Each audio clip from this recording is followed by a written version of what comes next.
Ce singe, qui se livre à une gymnastique aussi matinale que spectaculaire, est un orang-outan, le seul grand singe du continent asiatique. On ne le trouve plus que dans quelques forêts indonésiennes et plus précisément sur les îles de Sumatra et Bornéo. Alors qu'il y a 10 000 ans, il vivait encore sur le continent chinois.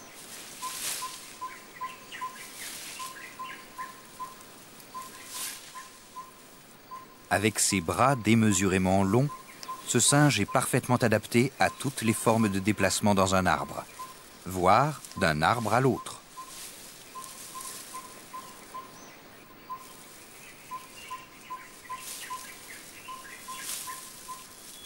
Les grands arbres de la forêt sont son royaume. Les Indonésiens ne s'y sont pas trompés en le baptisant orang-outan, ce qui dans leur langue veut dire « homme de la forêt ». Sa maîtrise des branches est impressionnante, mais dès qu'il se met à marcher sur un tronc, il y a dans son allure, dans sa silhouette, tous les indices de son appartenance à une famille proche de la nôtre, celle des grands singes. C'est le plus gros singe arboricole de la planète, et c'est un solitaire, ce qui le distingue des autres primates. Une stratégie sociale qui s'explique, car à ces hauteurs, l'orang-outan n'a pas grand-chose à craindre des prédateurs. Or, chez les singes, la constitution du groupe est essentiellement liée à cette préoccupation. L'orang-outan est un frugivore, comme tous les grands singes. Il complète à l'occasion cette alimentation par de jeunes feuilles, des champignons ou des insectes. Les mâles descendent parfois au sol pour y chercher des termites. Mais le plus souvent, ils font comme les femelles et restent interminablement suspendus aux branches comme s'ils attendaient que le temps passe.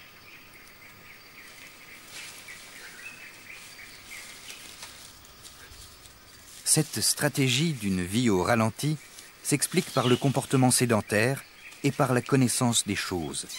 Les fruits vont mûrir à leur heure. Ils seront à un endroit que l'on connaît et où l'on saura aller directement le moment venu.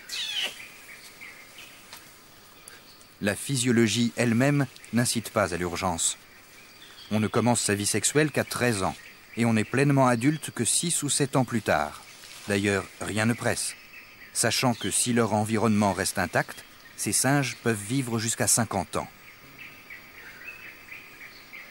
Ces démonstrations de tendresse désintéressée entre ces membres d'une même famille nous rappellent à point nommé que ces singes au comportement un peu végétatif appartiennent à une des espèces animales les plus évoluées.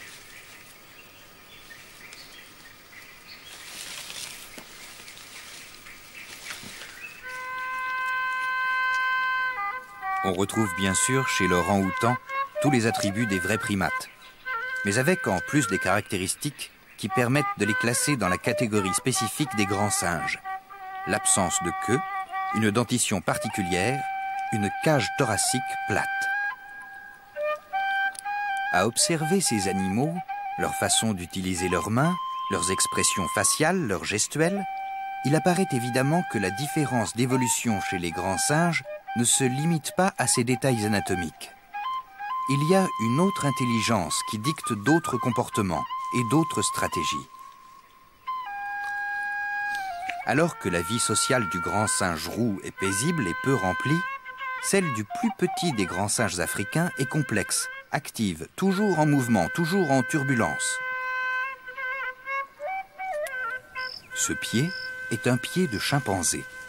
Le chimpanzé, qui est génétiquement très proche de l'homme, a le comportement le plus imprévisible, et en tout cas le plus complexe qu'on puisse observer chez les singes.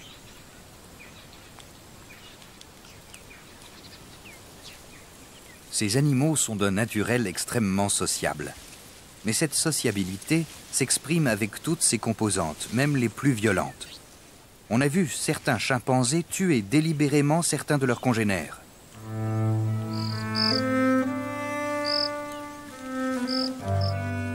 Pour l'heure, c'est le calme qui règne dans cette troupe, occupée à la plus paisible des occupations, manger. Les chimpanzés sont des omnivores, qui ont une préférence marquée pour les fruits. Quand ces singes ne mangent pas, ils gèrent leurs relations amoureuses ou sociales, qui sont toujours un peu conflictuelles. Non seulement les relations de domination entre mâles viennent souvent perturber la tranquillité du groupe, mais surtout les deux sexes ont parfois des aspirations contradictoires. Le problème est simple. Chez les chimpanzés, les mâles ne quittent jamais leur communauté. Ils y restent toute leur vie. Quant aux femelles, elles passent facilement d'une communauté à l'autre, ne serait-ce qu'une fois dans leur vie. Une stratégie finalement assez sage qui permettrait d'éviter une trop grande consanguinité. Les mâles ne l'entendent évidemment pas de cette oreille et font tout ce qu'ils peuvent pour empêcher les femelles d'aller voir ailleurs. Le langage utilisé par les chimpanzés est si expressif et évolué qu'il nous est souvent parfaitement compréhensible. Ce singe vient de trouver une fourmilière et il compte bien se régaler de cet apport protéinique. Sa découverte n'est pas passée inaperçue et un des membres de la communauté entend bien partager la friandise. On lui fera clairement savoir qu'il n'est pas le bienvenu.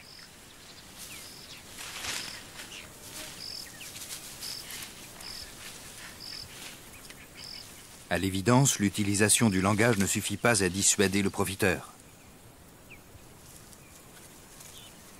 Considérant probablement que quelques fourmis ne valaient pas un affrontement qui pouvait s'avérer violent, les singes s'installent finalement ensemble à la même table.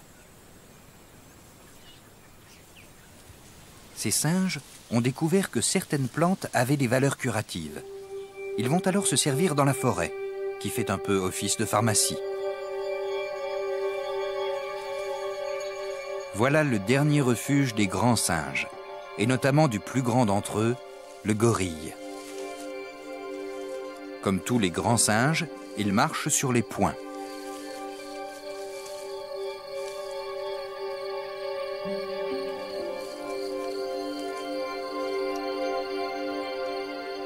Celui-ci est un gorille de plaine. Il vit en Afrique occidentale et dans une zone limitée d'Afrique centrale. C'est un mâle. Il pèse plus de 120 kilos et est strictement végétarien.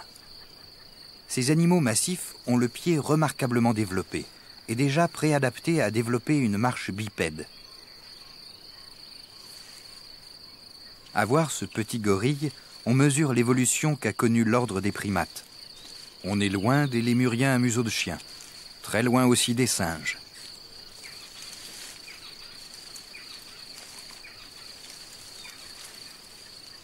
Entre singes et grands singes, la séparation s'est opérée il y a 25 millions d'années, à partir d'un ancêtre commun, qui ressemblait d'ailleurs davantage à ces gorilles qu'à un colobe ou un macaque.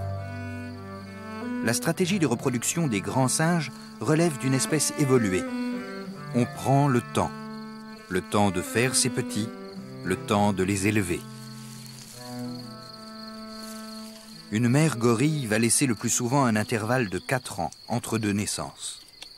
Compte tenu de la mortalité qui existe chez les jeunes, elle n'aura finalement qu'une progéniture réduite, de 2 à 6 individus au plus.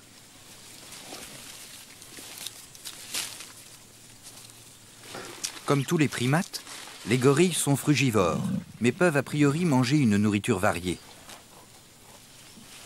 Ces gorilles de montagne, qui vivent sur les monts Virunga, aux confins du Rwanda et de la République du Congo, en donnent la preuve. Ils sont en train de faire des ravages dans un champ de maïs. Les gorilles sont un peu comme nous. S'ils mangent des fruits verts, ils ressentent des brûlures d'estomac et sont sujets aux diarrhées.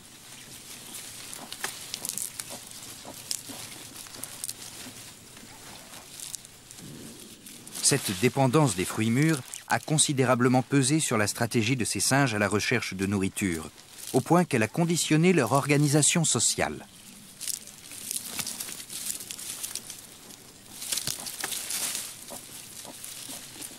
Compte tenu de leur grande taille, les gorilles ont besoin de quantités importantes de nourriture. Or, dans la nature, au contraire de ce qu'ils trouvent ici, les fruits sont une ressource dispersée. Sous les tropiques, les arbres ne fructifient pas tous au même moment. S'il y a toujours quelque part un arbre qui porte des fruits, il peut être très éloigné du précédent. Alors, les grands singes ont été obligés de se déplacer pour chercher leur nourriture, et aussi de se séparer en petits groupes, pour n'avoir pas à trop partager ce qu'ils trouvaient.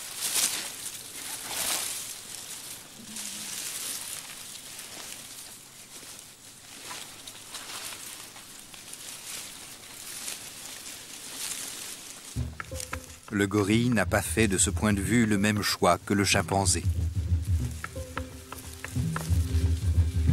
Il y a deux façons de résoudre ce problème. Soit parcourir avec un groupe important beaucoup de terrain, soit parcourir un espace plus limité, mais avec un groupe plus petit. Les chimpanzés ont choisi la première option. Ils sont mobiles et se déplacent couramment de 5 ou 6 km par jour. Les gorilles, eux, sont plus sédentaires, mais en contrepartie, leur groupe est plus réduit.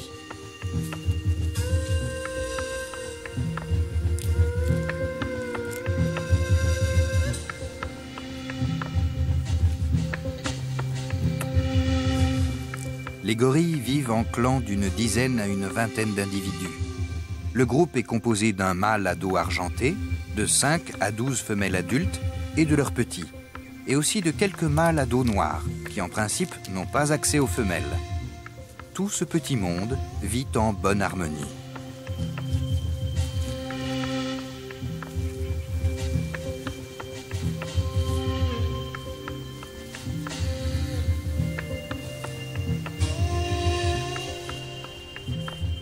Les gorilles et tous les grands singes ont eu leur âge d'or. Il y a 20 millions d'années, ils étaient représentés par une trentaine d'espèces en Afrique et en Asie. Ce n'est pas la déforestation d'aujourd'hui qui a provoqué leur déclin. C'est l'assèchement du climat qui a décimé les forêts il y a 10 millions d'années. Aujourd'hui, le territoire des singes se réduit encore, cette fois par le fait des hommes. Il reste moins de 500 gorilles de montagne, à cet endroit et sur toute la planète.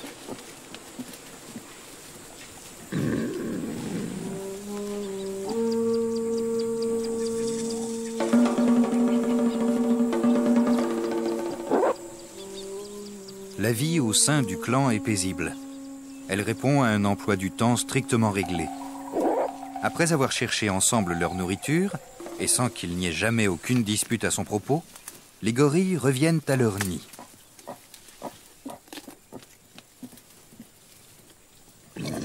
Ils le font à même le sol. Les chimpanzés et les orang-outans se dressent aussi à un nid pour dormir, mais eux le font dans les arbres.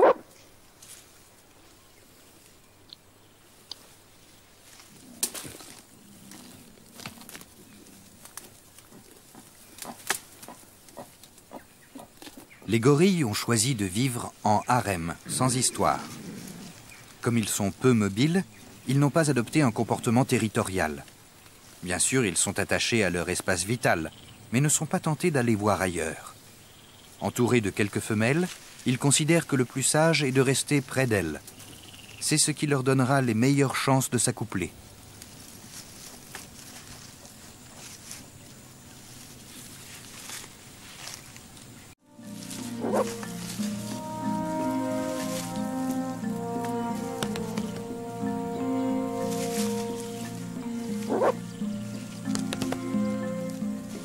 Nous partageons avec ses cousins primates une longue histoire.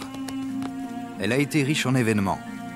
La survie, la disparition d'une espèce ne tient souvent qu'à un fil, aux options stratégiques de l'une ou de l'autre. Ce sont des hasards, des équilibres subtils, qui nous ont menés au bout de cette grande lignée, au terme de plus de 50 millions d'années d'évolution. Sans doute avons-nous le devoir d'assurer à ces membres de notre famille, plus encore qu'à toute autre espèce, des chances d'exister.